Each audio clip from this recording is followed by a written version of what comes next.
Have you ever felt like you're getting mixed signals? Like when you ask 3 different friends for advice and get 3 totally different answers, leaving you more confused than when you started. It can be frustrating, right? It makes you question who's telling the truth. Now, what if I told you the Bible does the same thing? Right at the heart of the New Testament, we don't get one story of Jesus.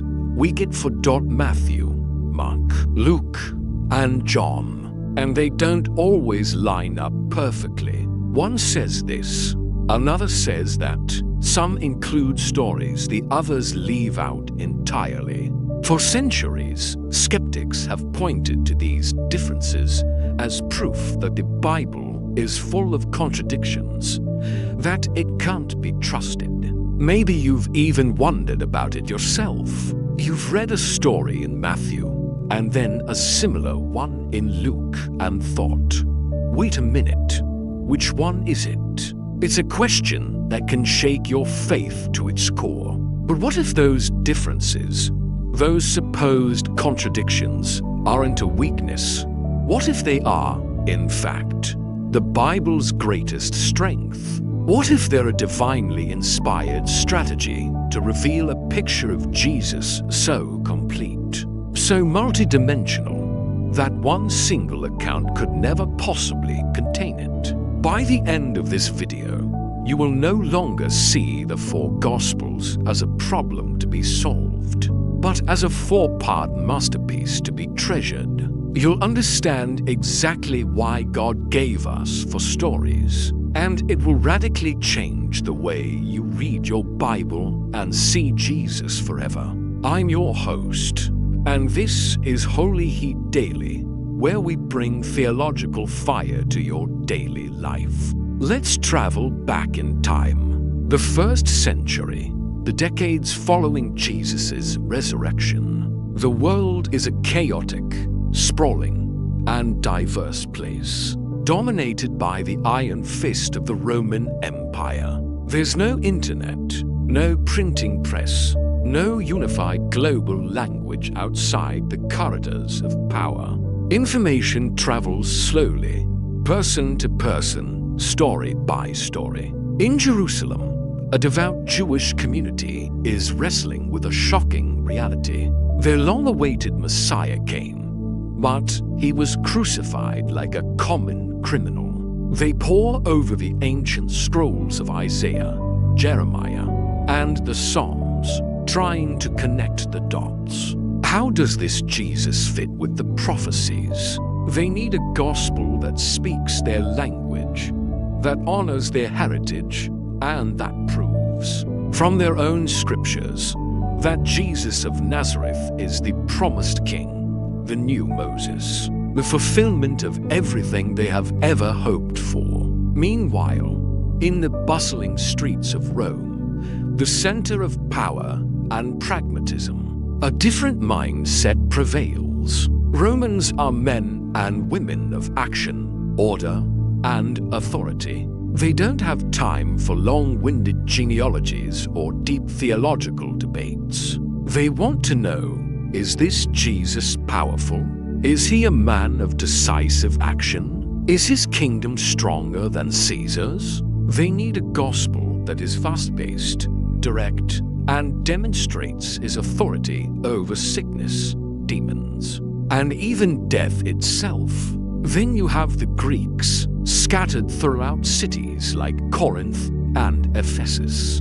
They are the intellectuals, the philosophers, the artists.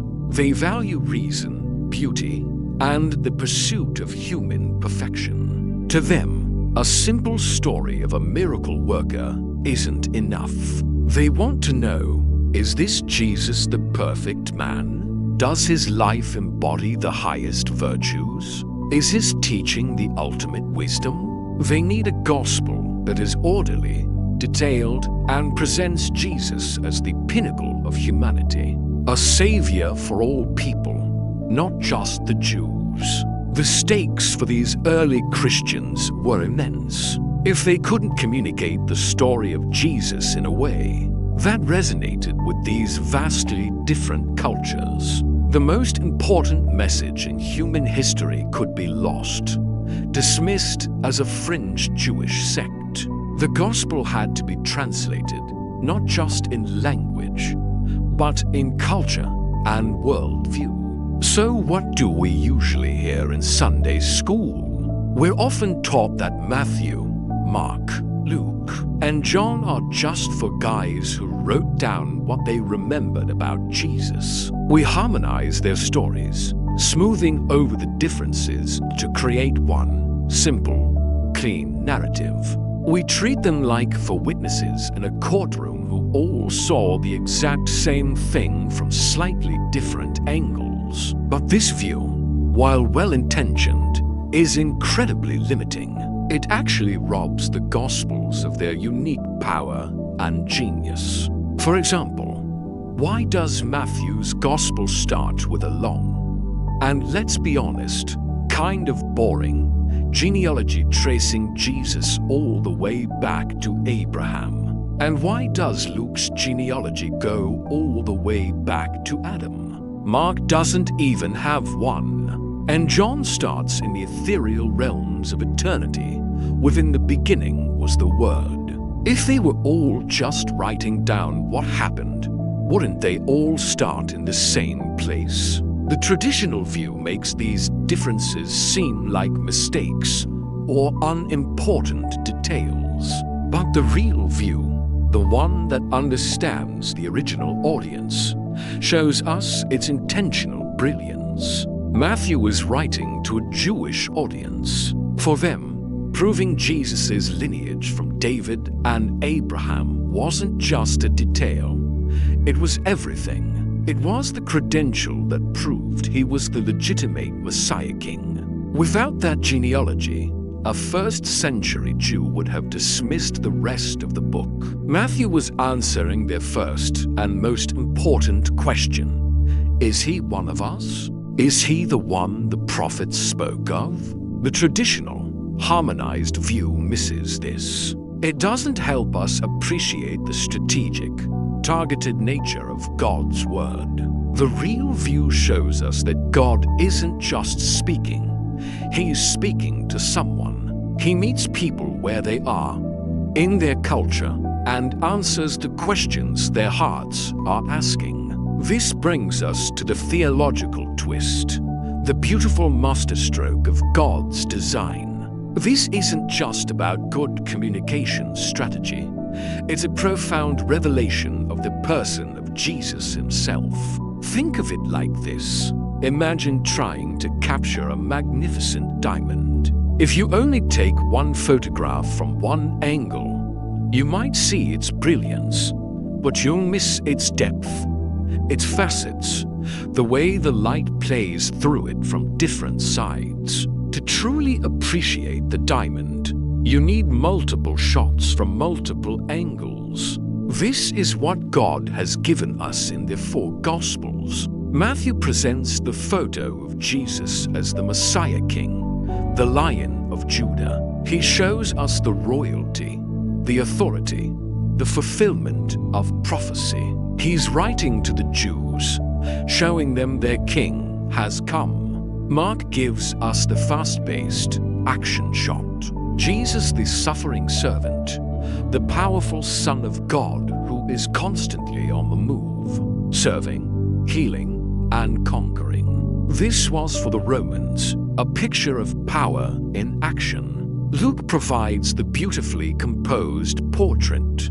Jesus as the Son of Man, the perfect, compassionate human who seeks and saves the lost, the outcast, the poor. This was for the Greeks and the wider Gentile world, showing them the ideal man and savior for all humanity. And then there's John. John sets up a camera that can see into eternity. He shows us Jesus, the Son of God, the divine Word made flesh, the great I Am. He gives us the divine, cosmic perspective. Are these for pictures contradictory? No, they are complementary.